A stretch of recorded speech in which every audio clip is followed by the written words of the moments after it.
Radha pregnant थी जब उसके पति का देहांत हुआ। पति के देहांत के बाद तो मानो राधा की जिंदगी उसके ससुराल वालों ने नरक बना दी। कल मुही अब सारा दिन यूं ही टेसुए बहाती रहेगी या घर का काम भी करेगी? माँ जी, पेट में बहुत दर्द हो रहा है। आपको तो पता ही है मेरा 9वां महीना चल रहा है, मुझसे उठा तक नहीं जाता। मैं काम कैसे करूं? आए हाय हाय हाय, एक तो मेरे भाई को खा गई और अब महारानी आराम फरमाने के बहाने ढूंढ रही है। चुपचाप खड़ी हो और खाना बना जाके। राधा बेचारी दर्द से बेहाल किसी तरह उठती है। हे भगवान, मुझे हिम्मत दे, इस कठिन समय में सिर्फ तेरा ही आसरा है। राधा नीचे सीढ़ी से रसोई में जा ही रही होती है कि उसका पैर फिसल जाता है और वो सीढ़ियों से गिरते गिरते नीचे फर्श पर पहुंच जाती है। उसके सिर में काफी चोट आ जाती है। अरे माँ, ये कैसी आवाज आई अभी? तुमने सुनी क्या? हाँ, लगा जैसे ही कुछ गिरा। चल बाहर चलकर देखते हैं। माँ बेटी जैसे ही बाहर आते हैं तो राधा को खून से लथपथ देखकर वो दोनों घबरा जाते हैं। अरे माँ, ये क्या हो गया? ये कैसे गिर गई? अरे गिरी कैसे ये छोड़, ये सोच कि इस मुसीबत से छुटकारा कैसे पाए। अगर आस पास पड़ोस से किसी ने भी इसे इस हालत में देखा तो वे लोग हम पर ही शक करेंगे और पुलिस का चक्कर अगर पड़ा तो हमारे लेने के देने पड़ जाएंगे। तुम सही कह रही हो माँ, इसे अस्पताल लेकर चलते हैं। फिर माँ बेटी राधा को जल्दी से अस्पताल लेकर जाते हैं। डॉक्टर राधा की हालत देख उसे आईसीयू में भर्ती कर लेते हैं। फिर कुछ देर बाद, माफ कीजिए, हम आपकी बहू को नहीं बचा सके, पर उन्होंने बड़े ही प्यारे बच्चे को जन्म दिया है, कहकर डॉक्टर नर्स को राधा का बच्चा विमला को देने को बोलता है और वहाँ से चला जाता है। अरे माँ, ये तो सोने पर सुहागा हो गया। बिना कुछ करे धरे ही उस चुड़ैल राधा से पीछा छूट गया हमारा। हाँ, मगर अब इसके बच्चे का क्या करें? खुद तो चैन की सांस लेकर मर गई और इसे हमारे मत्थे मर गई। विमला और तिमसी राधा के बच्चे को घर ले तो आते हैं पर बिल्कुल ध्यान नहीं देते। राधा का बेटा भूख से रो रहा होता है। तभी वहाँ राधा की आत्मा आ जाती है। अरे मेरा बेटा कैसे रो रहा है? राधा उसे उठाती है और अपना दूध पिलाने लगती है। ऐसे तो ये लोग मेरे बेटे को भी मार डालेंगे। अब मुझे मुन्ना का ध्यान रखना पड़ेगा। फिर अगले दिन, माँ, रात को मेरी नींद पूरी नहीं हुई इस बच्चे की वजह से।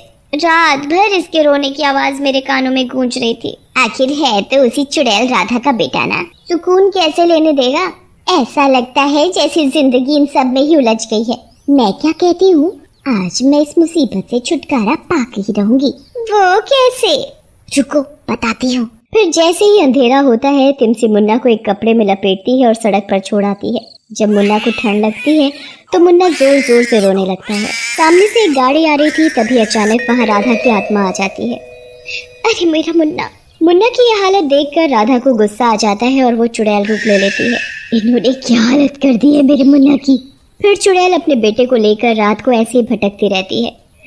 इतनी ठंड में मैं मुन्ने को कहाँ लेकर जाऊँ, क्या खिलाऊं? फिर उसे एक सार्वजनिक टॉयलेट दिखता है जो कि थोड़ा सा टूटा हुआ था।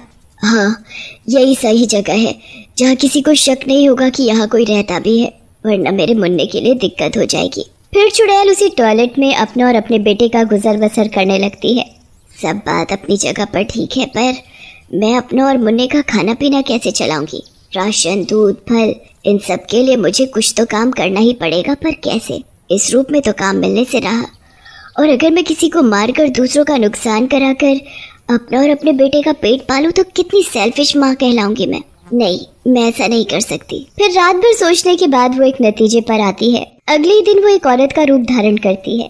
हाँ, अब ठीक है, अब मैं काम करने जा सकती हूँ। फिर वो मुन्ने को अपनी पीठ पर बांधती है और एक घर में जाती है। मेम साहब, मुझे काम की बहुत जरूरत है। क्या काम कर सकती हो तुम?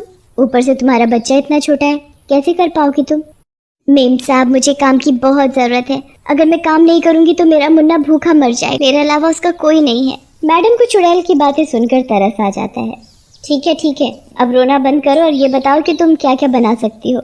जो आप खाओ मैं सब बना दूंगी। ठीक है, वैसे आज मेरे घर कुछ गेस्ट आ रहे हैं तो उनके लिए कुछ अच्छा सा स्पेशल बना दो।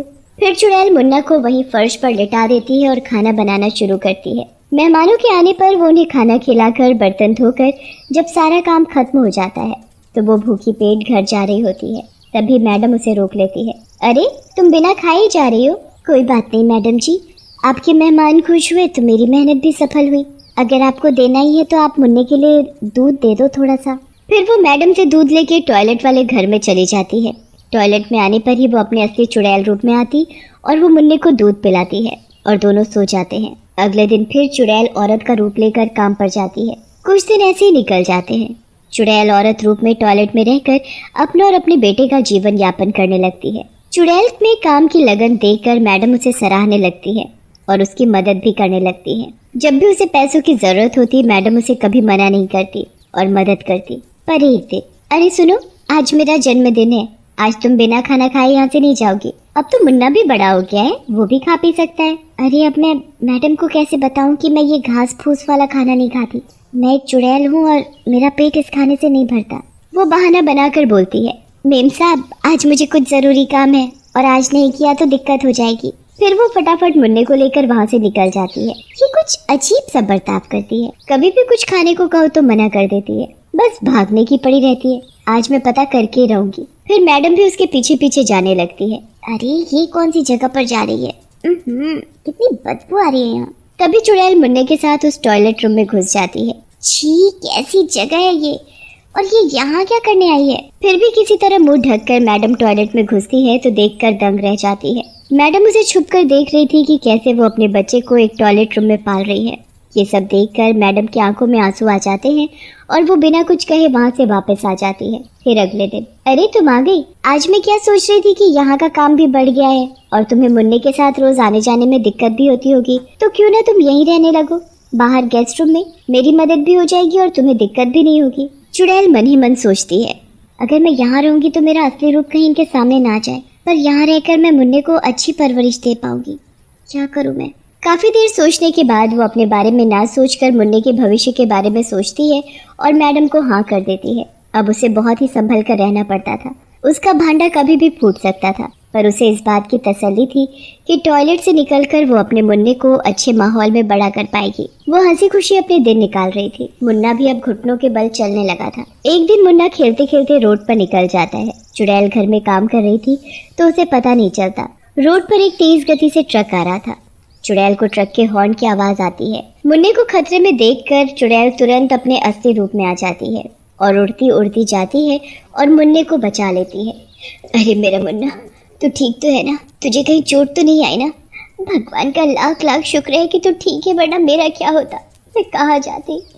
एक तू ही तो है मेरे जीने का सहारा, तेरे अलावा मेरी जिंदगी के मायने ही क्या है। चुड़ैल मुन्ना के प्यार में इतना खो जाती है कि वो भूल ही जाती है कि वो असली रूप में है और उसे कोई भी देख सकता है। तभी मैडम सामने से आ रही होती है और वो उसे देख लेती है। अरे तो मतलब ये एक चुड़ैल है, मैं इसे अपना कर इसकी मदद कर रही हूँ और ये मुझे धोखा दे रही है।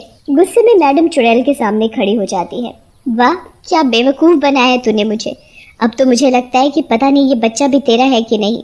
नहीं मैडम, ऐसा नहीं बोलो, ये सब मैं अपने मुन्ने के लिए ही कर रही थी। फिर चुड़ैल रोते हुए उसे शुरू से अब तक की कहानी सुनाती है। चुड़ैल की दुख भरी कहानी सुनकर मैडम का दिल पसीज जाता है। तुम फिक्र नहीं करो, तुम्हें मैं इंसाफ दिलाऊंगी। फिर मैडम चुड़ैल की सास और ननद को जेल की हवा खिलाती है और चुड़ैल और मुन्ने को उनके घर में रहने का अधिकार भी दिलवाती है।